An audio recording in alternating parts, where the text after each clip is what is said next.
Jy het net gesê niks gaan my teruggaan nie. Ek gaan my liggaam celebrate en ek gaan vandag hier wees vir myself en ook jy het ingestap in my storie wat jy gesê het as ek ander vrouens kan motiveer om anders na hulle self te kan kyk, let's do it. Let's do it. En dit is regtig vir my ongelooflik en ek is baie emosioneel hier waar ek sit. Dit is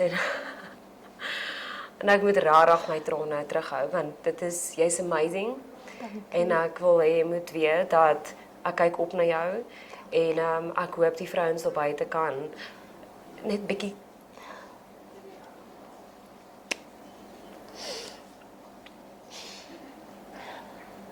dankie met jy so 'n groot inspirasie is vir vrouens daar buite.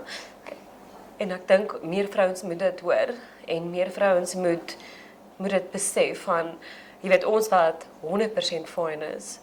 Hier sit jy en jy het dit gedoen en jy sê wow, ek is stunning en ek is beautiful en niks, nie 'n MS siekte nie, nie 'n disability nie, niks gaan my terugkry nie. Jy was amazing, hoor. En dit was, ek moet vir jou sê Chantel, jy het op my pad gekom deur 'n scrolling deur reels op Facebook en ek het gesê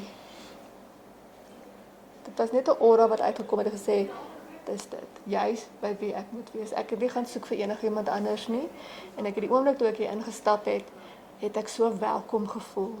Ek het so gemaklik gevoel. Jy en Michelle is van die fantastiese mense wat op my pad gestap het. Ek het 'n vreemdeling ingestap. Ek stap uit as 'n vriend.